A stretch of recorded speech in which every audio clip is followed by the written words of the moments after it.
Yeah, okay. Yeah, that's, we don't have to share.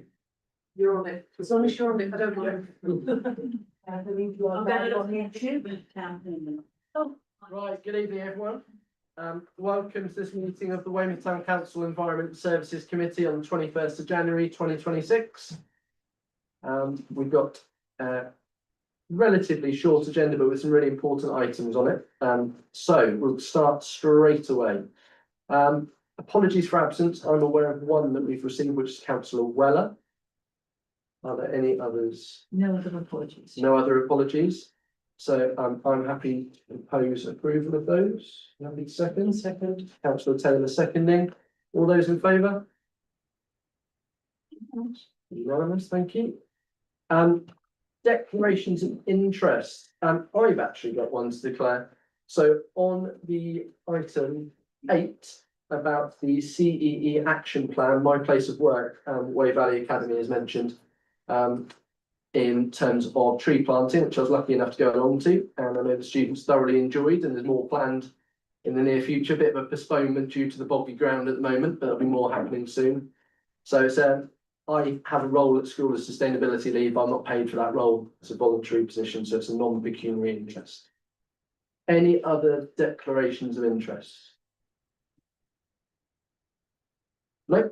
Fantastic, thank you. Right, minutes of the last meeting. So members are asked to agree the minutes of the last meeting held on the 10th of December 2025 as a true and accurate record, and that they be signed as such. Is there anyone who would like to raise any points about those minutes? Councillor Atkinson? I think there's an inadvertent error in SO 630. It was highlighted the Member of Parliament for South Dorset had pledged to bring back the grass. Knockers have asked whether he had been in contact. Charmaine Denny, as lead officer for this, confirmed that she had had no conversations with local MP or his advisors. I think this statement is inadvertently misleading. Lloyd happens to inform Labour councillors that he had meetings with senior officers, but not Charmaine Denny by the time of the meeting reported in these minutes. So the minutes are a not verbatim record of the meeting that was held, and that was what was presented at the time. So that is what is within the minutes. We can't go back and change them retrospectively. But it's an error. I'm sorry, it's an error. That's what I said at the time, so that's what the minute is. Okay, Did he bring it back for us? I'm happy to propose the minutes. You happy to second? Seconded by Councillor Taylor. All those in favour? All those against? Thank you, and that should mean no abstentions. Thank you very much. So those are passed. Okay, we are on to item 5 already. So councillor questions. I'm sorry, is it appropriate to raise a matter arising not on the agenda as an information point? We can only discuss this evening items that are on the agenda that has been dispatched. Well, is this a proper procedure? Most meetings I've ever been in have matters arising not on the agenda as something to bring up information points, not to discuss things in greater detail. As per financial regulations, we can only discuss, not financial standing orders, we can only discuss what is on the agenda this evening. Thank you. So councillor questions. We've had one submitted by Councillor O'Leary. Are you happy to read that one? Yes, thank you, Chairman, and thank you. You Skip, quite being late. Litter and dog mess is a regular complaint of my residents of both Little Wye and my wider county ward. What is the council's current policy towards funding new bins on non-YTC town council owned or maintained areas? I'm happy to respond. On the 16th of February 2022, full council adopted a litter and dog bin policy. As per the policy, Weymouth Town Council will not place litter, dog or recycling bins on land that they do not own or leases from a third party. If a request is received to place a bin on land that does not own or lease from a third party, it will be declined. Okay, so moving swiftly on. Item 6, we've had no public questions received for this meeting. So on to item 7, which is the renewal of the council's tree management policy, being introduced by Ben Heath. Thank you. Thank you, Chair. So the purpose of this report is to provide councillors with the new draft of the tree management policy 26 to 30 to update and renew the existing policy. Climate and ecological emergency links to the policy is widely recognised that trees have a significant role to play within sequestering carbon dioxide out of the atmosphere and increasing biodiversity by trees that are important habitat and wildlife within lots of our open spaces.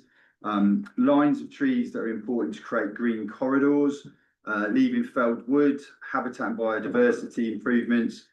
Trees are also valuable for stabilising soil and helping to manage water runoff. Tree policy will also enable the council to maintain a sustainable approach to tree and woodland management by delivering sustainable tree planting, by a 2-for-1 replacement planting of any tree that we have to remove for any reason. Encourage diversity of our tree stock, establishing an effective tree policy, tree nursery, at Tumbledown, and that will help us in terms of planting suitable trees around the town and suitable opportunities to support sustainable food grain using fruit and nut trees in the appropriate areas. Officers have engaged with CE working group around the policy development, and officers have incorporated the feedback in the policy from that wider group, and had very positive comments from the policy that we put forward. The tree management policy is a document that sets out the guiding principles how the town council will manage its tree stock, and Weymouth Town Council understands the values and the contribution trees make to the overall environment of the town and the benefits that they bring. The council will also actively manage its tree stock, acknowledging good tree ownership and management to enable it to preserve its tree stock and increase both in quality and quantity of the stock. The council will also raise its awareness and appreciation of trees and the benefits they bring with the wider community. The tree policy 26 to 30, which is in the appendix A of the report, will also start with a tree stock of 6,500 trees at present, and across the 5 years of the policy target to have a 16% increase, which will increase our stock to 7,540 by 2031. In addition to the tree management policy 26 to 31 is the inclusion of a tree management action plan, which wasn't in the previous policy, which is in appendix B of this report, and the plan referenced in the policy sets out how the policy will be operationally delivered and includes the location and amounts of trees planned that will help us achieve the 16% target. Officers have ensured that the tree removal and replanting budget has been set out in the correct amounts, and officers actually asked for a small increase during the budget setting process to enable the policy to be delivered at the right levels. As well as the budget lines, officers also use the Forest Foundations annually for free tree packs, and we'll also use the tree nursery at Tumbledown to help expand the trees we plant. Therefore, the recommendation that officers put forward is that to approve the draft tree management policy 26 to 30 and recommend it to full council to be adopted to replace the existing tree management policy 21 to 25. Thank you very much. Thank you for a very thorough introduction. I get quite excited about trees, so forgive my geekiness. I love them. I know the students that I work with really enjoyed the process, getting them in and feeling like they're making a difference. And just a bit of a thank you to start with to our arborist team and everyone involved in it, because it is appreciated by the public, and I do get lovely emails about the parks and open spaces. And that's down to the team that maintain them and plan everything that goes on there. So thank you very much. Right, would anyone like to comment on this particular item? That's right. Thank you very much. I've got two questions, and I don't know if you want to take them one at a time, Ben, or how you want to do it. But the first one is, can you just identify or outline what are the key changes between the previous policy and this new one that's being proposed today? What are the key? Is there any key changes, or is it just a update with the updated plan? Yeah. So within the policy that we're putting forward, there's key things in terms of the interaction with the community. So there's I can't remember the term off the top of my head now, but it's basically how we can engage the community in terms of maybe some of the annual actions that are needed with tree planting. As Councillor Hope said, we've managed to get some schools involved with that, and other things that will be possible. And also the action plan that I've just mentioned is a key document, I think, that supports the policy and shows the community and anyone else that wants to investigate within what we do with our tree stock in how and where we're going to do that, and setting a clear target of how we're going to increase that stock. Okay, and the second one is actually on the Appendix B, which is the management and action plan. And I'm just wondering, you've identified several areas there over the next 5 years where we want to plant more trees.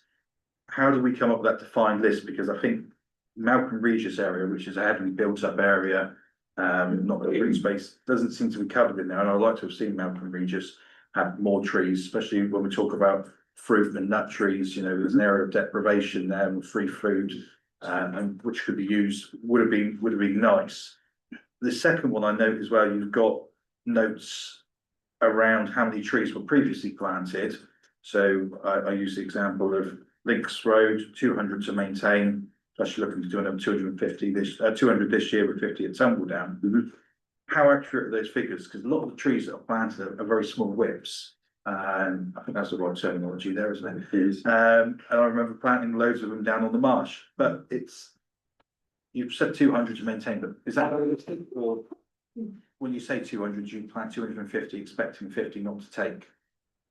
Yep, so in terms of, if I take that part of the question first, the whips, so you're quite right with the terminology, are planted, and it actually, to enable the tree to sustain itself and best chance of growing and surviving in that location, planting whips is really useful because it actually then gets its roots down really strongly and gradually grows, rather than planting a more mature tree, which sometimes the stress of doing that and the location might not be quite right.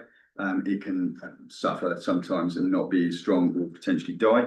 In terms of what our policy sets out is for whatever whips or trees we plant for the next 2 years, we'll look after those to give them the best chance of surviving. I think I'm right in saying that this year, a lot of the whips that are planted is about an 80% success rate. So we know roughly around, you know, varying widely ranging sort of temperatures and things.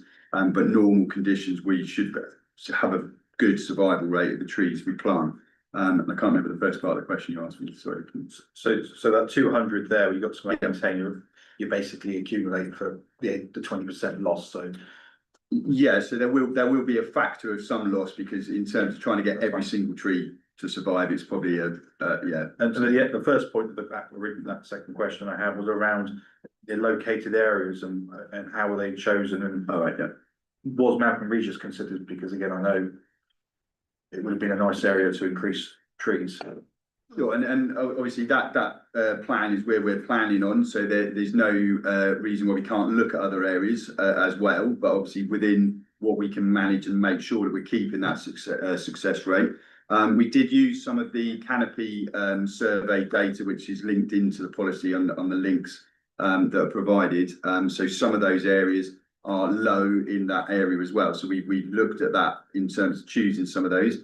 Some of the areas are where we feel we can make, we've got space to add to what we've already done and make almost a bigger impact with some of the biodiversity in those areas as well. And one of the things that is also linked in the policy is our biodiversity policy, which will link trees with things like other grasslands or wildflowers. And so it's a mix of different things that we might do in those areas. But yeah, certainly where we've got a chance to make impact, we can. So if there's a particular area of Malcolm Regis you feel we've missed, then we're quite happy to look at that. And we might be able to add an element or change that plan slightly to pick that up. Councillor Atkinson. Very much support what you're trying to achieve. I wanted to have 2 points, but one of them is follow on from Councillor Hope. Would it be possible to look carefully at things like the tree accuracy score and the tree canopy gap to see? I know it's not always possible to put some tree trees in certain places, but to try and as best we can to even that out. And looking at that on the nationally well-known website, it's little more Malcolm Regis and Weston that seem to have the least tree covers. So it would seem to me, can we prioritise as much as we can to put some of the trees in those 3 areas? That's my first point. The second point is what is the limitation of how many trees you can have? Is it the growing space you have for them, or is it obtaining them? Because you mentioned forestry group that will provide trees, but there are other charities. The Woodland Trust will buy about 240 small trees, but they'll also be growing on. So is there a possibility to get more donations, or is it the amount of land you've got to grow them in so that it's impacted? Yep, so if I'll come back on both points. So the Tree Equity website you mentioned, we have used that and we have factored some of that in. Good. And obviously we take a lot of guidance from our arborists as well as to where and what type, and obviously within the policy, it does talk about right tree, right place as well, so some of that gets factored in. Right, in terms of increasing our canopy overall for the town, we're 100% behind that and want to try and increase that where we can. And there's some areas that we looked at that in the future we might be able to again look at bigger schemes to help improve that canopy in certain areas.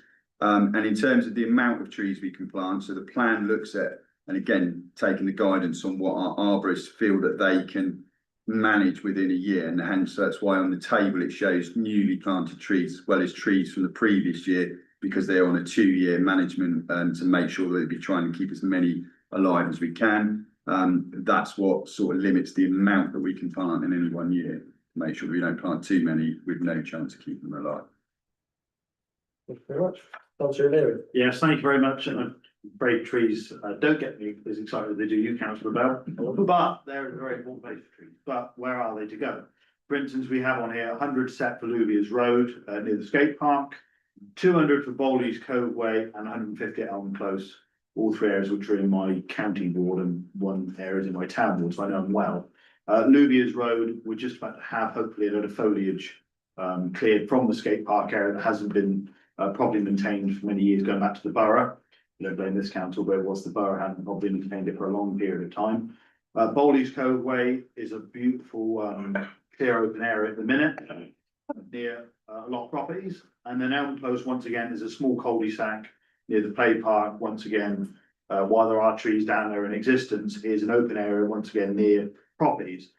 I don't understand how we've done anywhere to know that we all said we love trees, we want trees everywhere. I don't necessarily think everybody's going to want a load of trees planted outside the front of their house. And that's what concerns me. It's all well and good, trees, 16% increase over 5 years. Let's have trees everywhere. Not everybody's going to be fully supportive of having them right near their properties, if that is something that we're going to look at doing. And some of these areas are near residential properties, especially if they aren't maintained. As I've just said, the area around Dutmore Skate Park hasn't been maintained properly. And hope that's now going to be rectified. But I get constant complaints, and it's about housing associations, where housing associations have trees on communal land, overgrown back gardens. The rubbish comes down in people's back gardens, and who's responsible? Very clear on that. It's a little old lady. She's not going to want to go out there, or an old man, or somebody not able-bodied of any age or gender.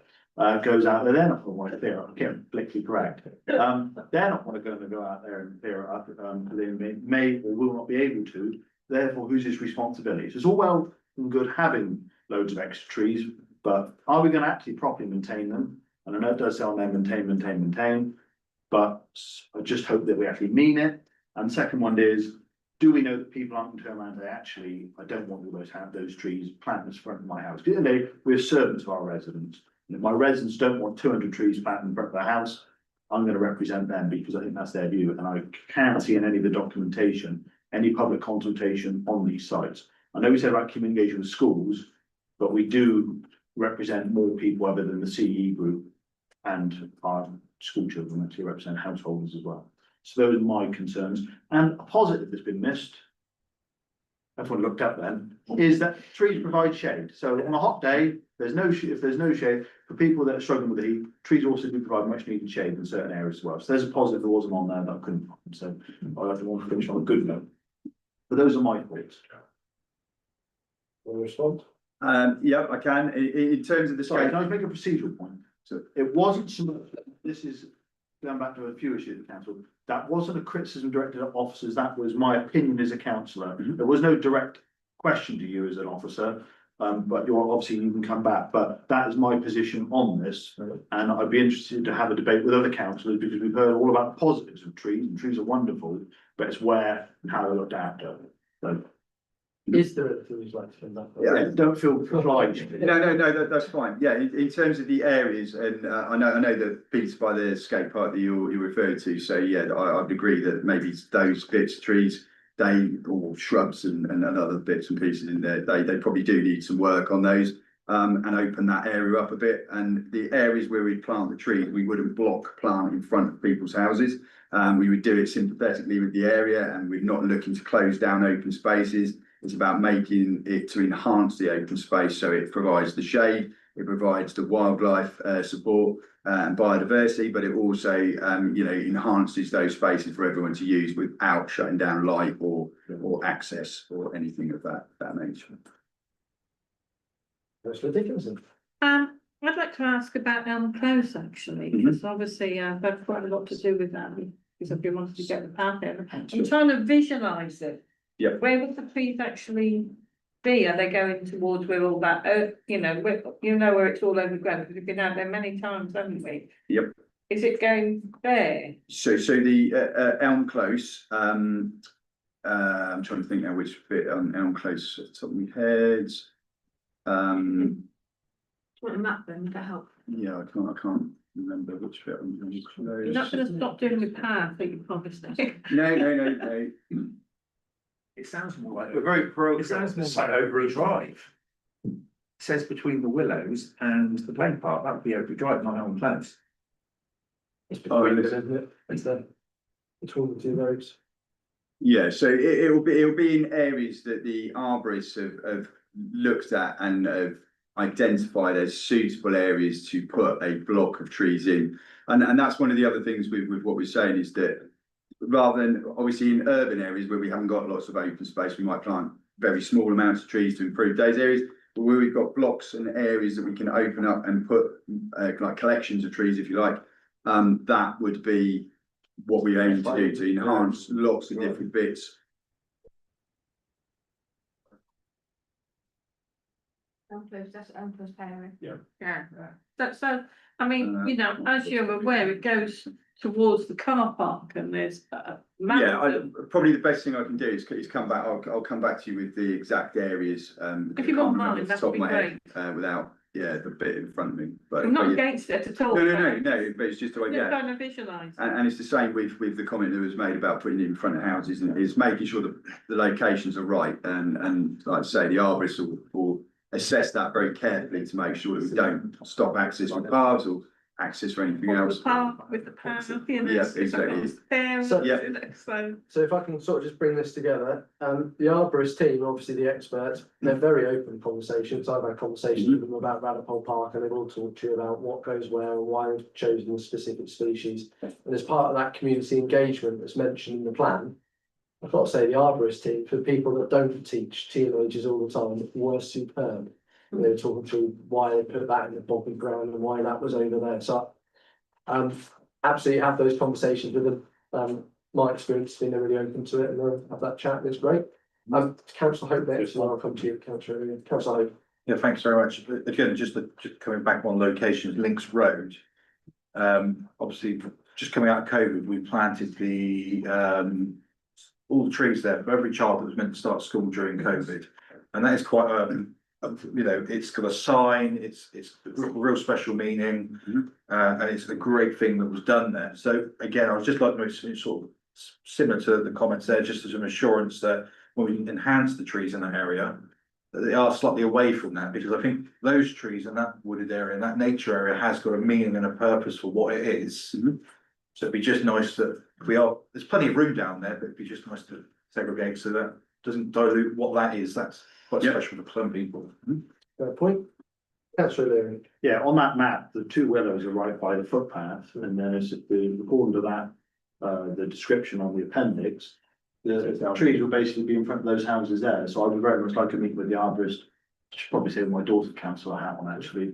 If that could be arranged and discuss that and make sure that I'm not going to get other angry phone calls, because because I know that area incredibly well. Me and Councillor Peter Dickinson be down there shoveling rubbish off the footpaths wouldn't mind this come off hedges and trees, so I don't want to add to that further problem, so. It isn't complicated, so. Have been once. Short conversation, you're welcome. Right, I am very, very happy to propose acceptance of the officer's recommendation. So this is that the committee approved the draft tree management policy for 26 to 2030. Recommended to full council to be adopted to replace the previous policy. So I'm very happy to propose that. Is anyone happy to second? Councillor Toft is happy to second. Not seeing any more hands indicating discussion. So all those in favour? That is unanimous. Thank you very much, everyone. A good discussion, and please do talk to the arborists. Things they're great. Honestly, they're very open to those conversations.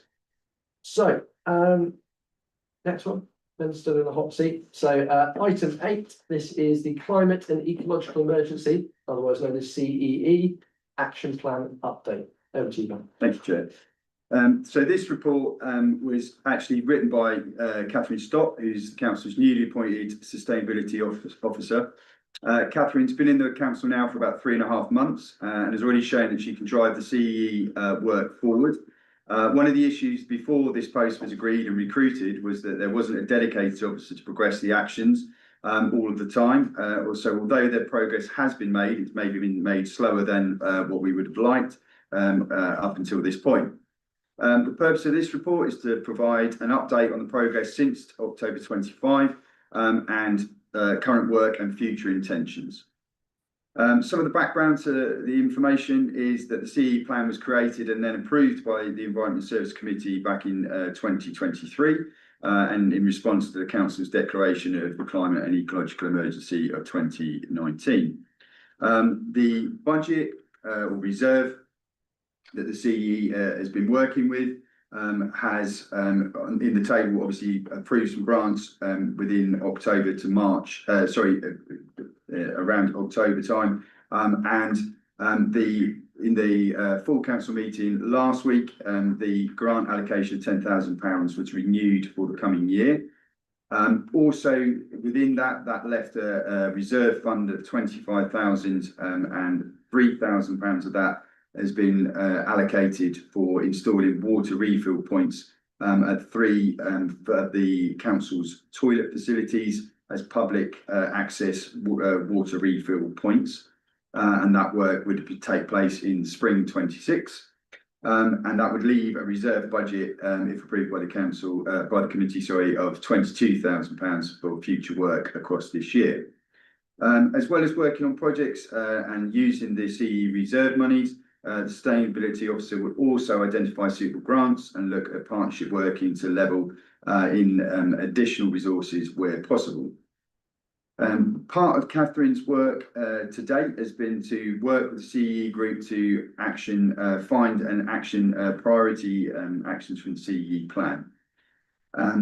Those are then set out in the report, so I'll very quickly just highlight a few key bits. So priority E5, retrofit energy and conservation measures.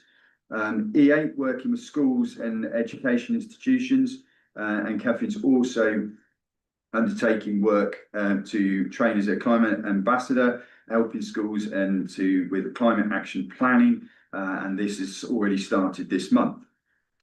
She's also supporting the Youth Council and will run Wacky Wheels competition in May 26. She's supporting RSPB reserve volunteers with a Swift Town project and has already sourced 10 free Swift boxes from the Birds Pool Harbour and also interaction with Tumbledown about making future boxes as well.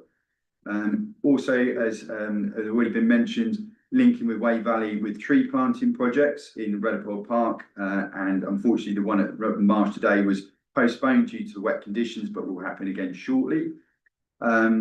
The priority task T2 and T3, which concerns cycling and walking, so working with the local Weymouth TAG group, which is Transport Action Group, and looking to support active travel through that.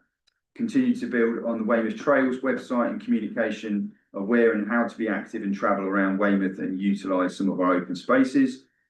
Supporting the TAG group where feasible to take projects forward.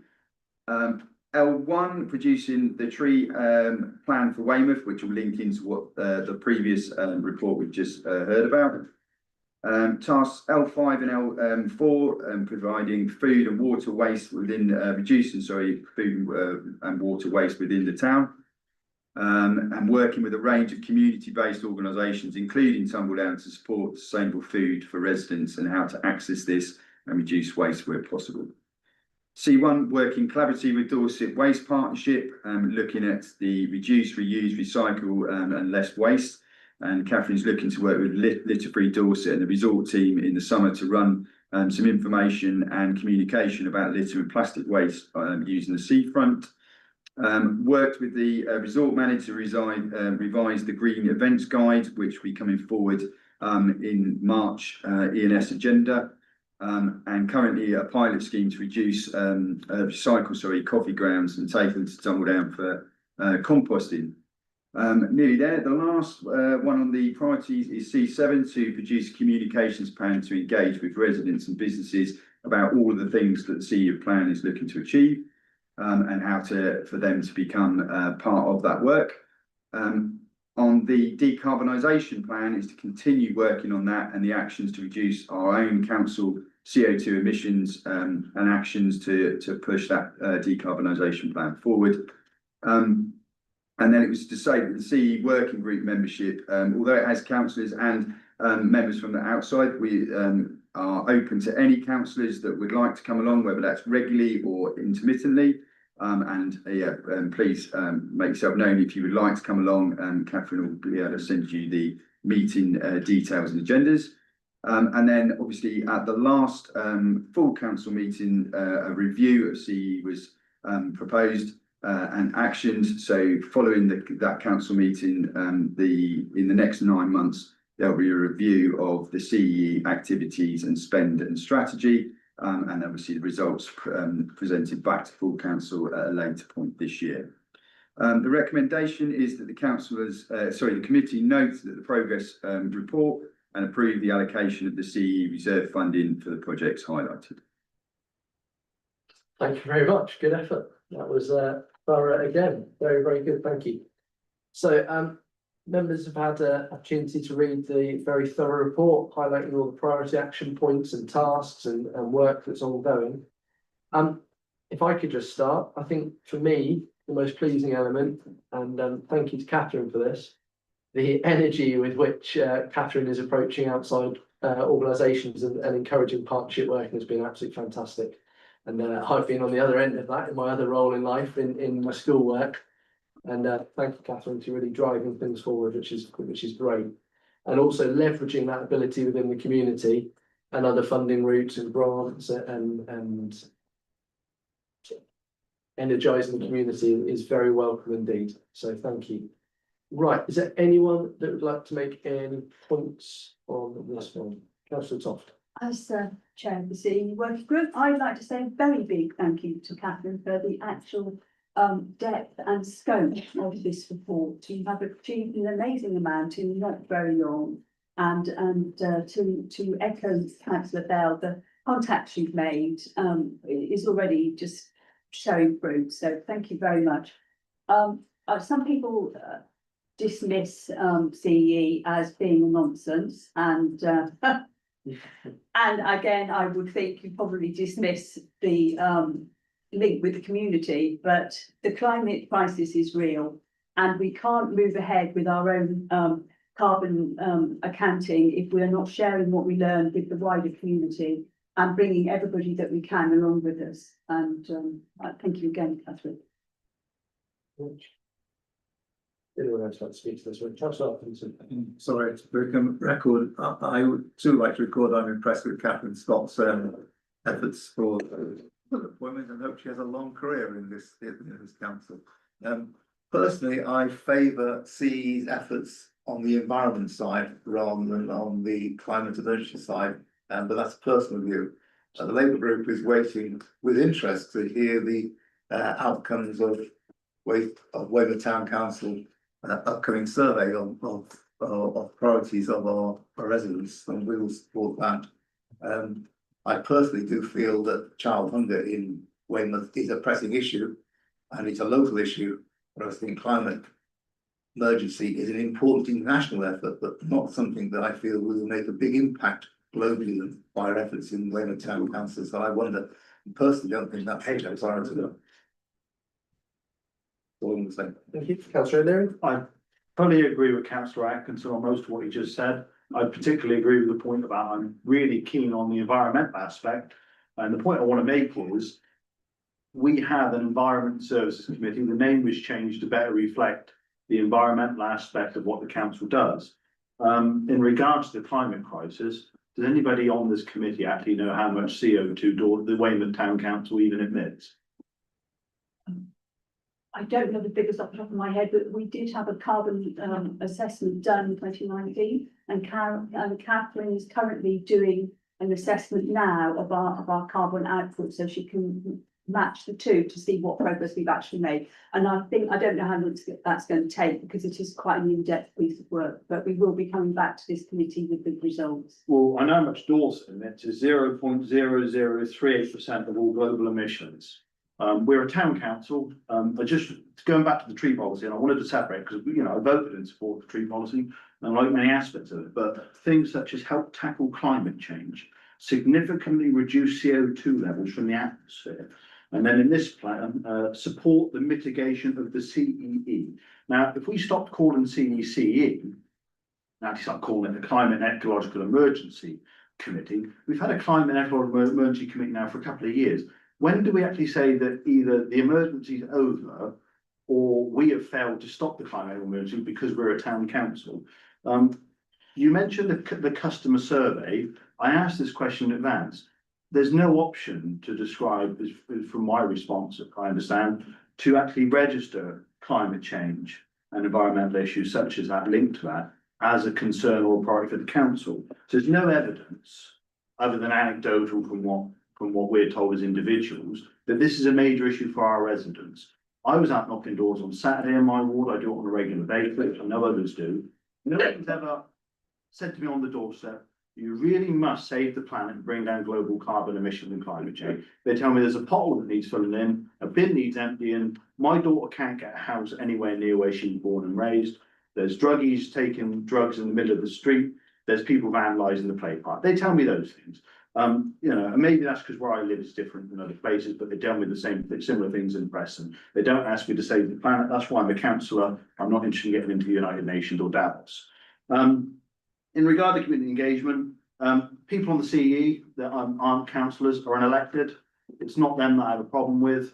I have a problem with all unelected people on the council committees. Those people that serve on Dorset Council will regularly know that I make the same speech every time an unelected person is appointed to the Harbour Board. I did it under the Conservative administration, I do it under the Liberal Democrat. I'm pretty consistent on that. I believe that when you have power and responsibility, it's about who are you accountable to, how do they get rid of you, and what put you there. I don't believe that the people on the CEU are representative of the wider community per se, and they're not elected to that. What I would rather do with the CEE, Climate and Emergency Committee, Climate and Ecological Emergency Committee or Working Group, is just merge the entire thing with ENS. I think that'd be a far better thing. And that is what I'm hoping to achieve in the review agreed by full council. Nothing against anyone in particular. I just think this is part of getting back to what a town council is responsible for, not trying to go around with airy-fairy ideas of grandeur and spend an awful lot of time on it. I think the environmental stuff, some of the things we do are really important, but the environmental things to me that we are actually able to do are, it's been brought up plenty of times by council, water quality, litter, recycling, those types of things, not trying to bring down global carbon emissions or stop climate change or mitigate the climate crisis. I'm a town councillor. I'm not, Macron or Mark Carney or anybody. So, thank you. Thank you for the clarity of him. Some people have been confused. Councillor Hope, you were next in line. Yeah, thank you very much. First of all, obviously, I'd say welcome to Catherine. I think it's the first time we've met. And I think congratulations on what you've already achieved in your short period here at Weymouth Town Council. I think it's shown that actually with the commitment and focus of an officer, what we can achieve, both for climate and the environment as a local town council. And a lot of that in there has been great because it's working with our communities. That's what I was really picking up in that report. We're working with our communities, whether that's voluntary sector, business communities, whoever that might be in that community, we're working in our communities to deliver change. Now, that change may have an impact on the climate and ecological emergency, or let's just say the climate and electrical situation, to remove the word emergency, because that was what upsets you, councillor, earlier, the ongoing emergency, but that's what we're in. And I will say, I do have residents talk to it. I'm lucky enough to have Kaz Bennett in my ward, so yes. So I think going back though to this report, I think it's fantastic. I think we're going to achieve a lot more. A lot of what's already been done is very low cost. This is that impact, it's the knowledge sharing, it's getting out there. And I think just to counteract, I know we're gonna have a bigger debate coming up after the amendment to the budget at full council last week around the future of this work stream and work group. I think we'll have a lot more of a debate there. But just a point to say that everyone doesn't have an impact, a responsibility to do what they can do to reduce the carbon impact. Businesses are getting pushed on them by central government. We are an establishment as a business. We should all play our part. And I understand it shouldn't be, it may not be your priority, not my priority, but I believe in it. And I think the current budget allocation reflects the work we're doing, and I think we're doing a fantastic job. I'd like to propose that we release the reserves against the agreed action plan. And obviously the future of work and what we do here will come up to debate within the next 9 months or 8 months, 3 weeks, 9 months from last week. Thank you very much. So are you proposing the recommendation? I am, Chair, yeah. Yep, thank you. Councillor Scott. Just to answer Councillor O'Leary's point about the public don't care, I think I can counter that with the number of people who turned out to march on Saturday against the incinerator. And it's not just because it was in their backyard, it's because the CO2 it's emitting is contributing to the crisis, and people don't want that to happen. And there was hundreds of people who turned out to that. Thank you. Oh, and I'll second. That's what I was going to ask you. So we have a proposer and Sorry, a second. Chairman. Yeah. I'll come back. Councillor O'Leary. I think to say that everybody that was there was concerned about the climate crisis is disingenuous. I'm opposed to the Portland Waste Incinerator. I have been consistently since the beginning. And I think people are there for a number of reasons. And also, the same with most things, what percentage of people are there compared to the wider community? I'm opposed to Portland Waste Incinerator, but it's not because I think they're building it, it's going to turn the planet into some ice age or the alternative, or just a flooded plain of nothingness and a barren wasteland. I'm opposed to other reasons. I think it's disingenuous to accuse that. We have no anecdotal evidence, non-anecdotal evidence as a council that this is a priority for our residents. Councillor Dickinson. I was just about to say the same thing. I mean, with the best will in the world, a couple of hundred people, I'm against Portland Incinerator, but to sort of equate the two is no. Okay, thank you. I'm just keen we keep it to this, but all interesting discussion on all the points. My final thing just on this is a lot of so I obviously talk about this an awful lot in my day job. And one thing I've realised is if you attach a very definite label of this thing is for climate change, that very much splits opinion. Yeah. Regarding the science or whatever, wherever you come from.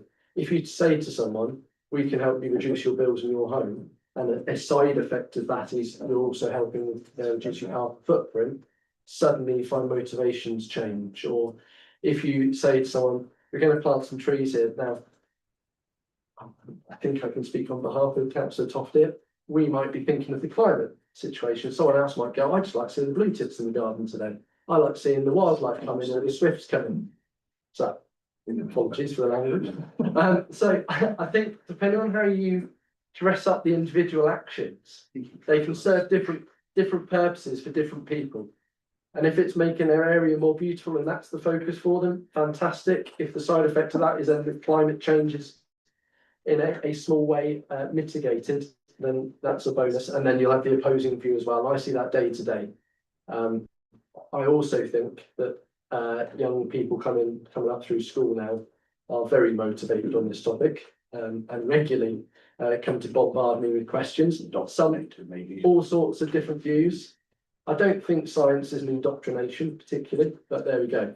Right, we've had a proposer and a seconder. Is there any other comments to come in? So I do want everyone to feel they've had their say, and obviously we've got the review coming up as well, and welcome everyone, getting fully involved with that. And, like all things, the council review is a worthy endeavour. Application. So, proposed by councillor Hope, seconded by councillor Toff. All those in favour? 6. All those against? Thank you very much. So that is carried, and thank you for the very good discussion.